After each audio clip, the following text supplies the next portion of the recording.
After the Warriors split the first 2 games at home, I'll admit I was a little nervous going into Boston for games 3 and 4. But now, after winning game 5, Klay Thompson pretty much echoed my feelings when he said, Just gonna be, I've never been so excited to go to Boston, I'll tell you that. And just like that, ladies and gentlemen, the Golden State Warriors are just 1 game away from becoming the 2022 NBA champions. The Golden State Warriors and the Boston Celtics have been going back and forth all series long. The Celtics won game 1, then the Warriors won game 2. The Celtics won game 3, then the Warriors won game 4. The Warriors were playing catch-up for the first half of the series, but finally, they're in the lead. After an epic performance by Steph Curry in Game 4 and a monster performance by Andrew Wiggins in Game 5, the Golden State Warriors are now leading the finals 3-2. And to start this off, I'm going to go over a little statistics. So, according to the numbers, teams that win Game 5 of a 2-2 best-of-7 series go on to win the series 82.8% of the time. Then on top of that, out of 145 Game 7s in NBA history, the home team has gone on to win the series 76.5% of the time. In layman's terms, it means that the Warriors are in a pretty darn good position to win the championship. Now, I know what some of y'all are going to say, but the Celtics were down 2-3 against the Bucks, but ended up winning that series, and the Celtics played a Game 7 in Miami, but ended up winning that series, and that's true and true. But the difference is the fact that this time, the Celtics are playing an all-time great team. I mean, with that Game 5 win, the trio of Steph, Klay, and Draymond now have more finals wins than the trio of Duncan, Parker, and Ginobili. In fact, recently Tony Parker went on air to say this about them. I remember when we played them in 2013, I was like, man, this team is going to be good for a long time. Like, they were so hard. That series was so hard. And I was happy when we were done playing them because I was tired with Steph and Klay. And 2 years after that, they won the championship. And it's funny how it ended up for us being the last series, 2017, losing against them in the conference finals, like passing the torch. Because I remember Steve Kerr, who I played with, he always used us as an example for them as where to be. And so it was nice to pass the torch to them. Anyway, now I want to get into how the Warriors got here and how exactly they're cooking the elite defense of the Boston Celtics. And I'll start with the chef. Here's Curry on the perimeter being guarded by Marcus Smart. He's about to use the screen to get the switch onto Horford.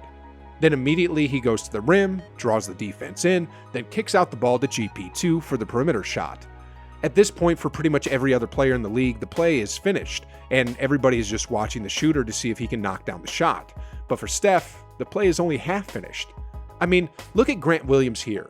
He thought his job of guarding Curry was over, so he relaxed for a second, but that 1 second was all Curry needed.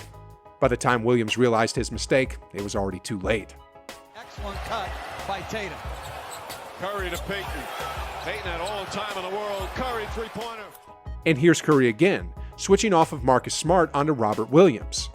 Now, I know Robert Williams is one of the best shot blockers in both the regular season and in the playoffs, but in this sequence, Chef Curry turns him into a cone. I mean, after an in-and-out dribble between the legs, then behind the back, the 2-time MVP gets him like it was a practice drill. Then after that, he makes a tough mid-range floater look so easy. Curry now has Williams on him, looking to unload it. Flips it up, shot is... Sheesh, guys.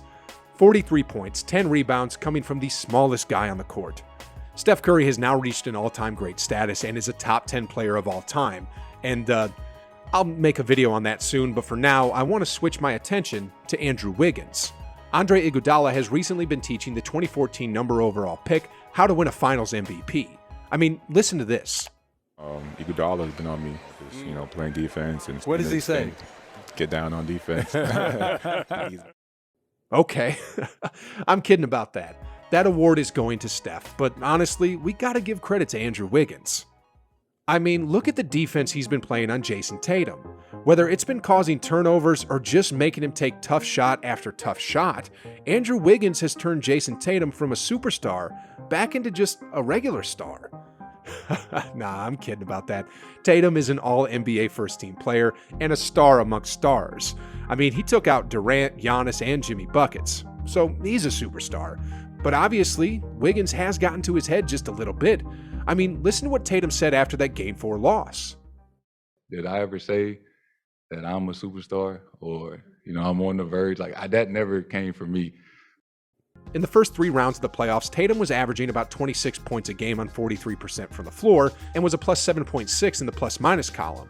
In the first 5 games of the finals, Tatum's points per game has dropped to 23 points, and his efficiency from the floor has dropped to 37%, and he's also now a minus 3.8 in the plus-minus column, and a big part of that has just been Andrew Wiggins. Then on the other side of that coin, Andrew Wiggins has just been huge for the Warriors. I mean, whether it's getting rebounds, getting putbacks at the rim, cooking defenders on the block, or just dunking over Derek White, Andrew Wiggins has been doing it all. So far in these finals, he's been the second leading scorer for the Warriors at 18.4 points while leading the team with 9.4 rebounds per game. Anyway, moving on here, I want to talk a little bit about Klay Thompson. After the Game 3 loss, Klay said, "We've been in this situation before, getting big 2015 vibes." And sheesh, guys, just like what happened in 2015, after going down 2-1 in that series, the Warriors won the next 2 to make it 3-2, and it really does seem like the Warriors are about to close this in 6. I mean, first off, the next game is going to be Game 6, and you know who's going to show up. Game 6 Klay. Check this out. According to StatMuse, ever since their first championship run back in 2015, Klay has played in 9 Game 6s where he's averaged 24.6 points a game while shooting 54% from three-point range. Sheesh, guys. Talk about efficiency. Next off, the Celtics must be worried that Steph went 0 for 9 from three-point range in Game 5 because every single time Steph has had a dismal shooting game, he's been really hard on himself, and as a result, he's always had a huge bounce-back game. And next off, the Warriors seem to have figured out the Celtics. In the last 2 games, the Celtics have been held to below 100 points, and a huge part of that is what the Warriors have learned about Jason Tatum and Jaylen Brown, and that is to make them drive left. I don't have the exact statistics on this, but Jeff Van Gundy pointed this out during Game 5, and that is to make the Celtics' 2 superstars drive into traffic with their left hand. Time after time after time, they've either made bad shots or turned the ball over while driving left, and I'm sure that the Warriors coaching staff are going to zone into that for Game 6. Anyway, I'm sure that the Warriors feel good about having that 1-game cushion, but this series is going to end in 6 games. And with that being said, here's what Coach Kerr had to say about their Game 5 win. We're going to get this in Boston. Yes, sir. We're going to finish this in Boston, okay? Sheesh, guys. I literally just saw the Warriors defeat the Celtics in Game 5, and still, I can't believe I'm saying this, but the Golden State Warriors are just 1 game away from winning the NBA championship. Anyway, guys, I'm going to change topics here really quickly and talk about one of the greatest players the NBA has ever seen, and that is Kobe Bean Bryant. Have you ever wondered what happened to players who dared to trash talk him? It's pretty bad what happened to these guys, and I'm sure glad I wasn't one of them. Anyway, I don't want to spoil it here, just click the video, and like always, I'll see you on the other side.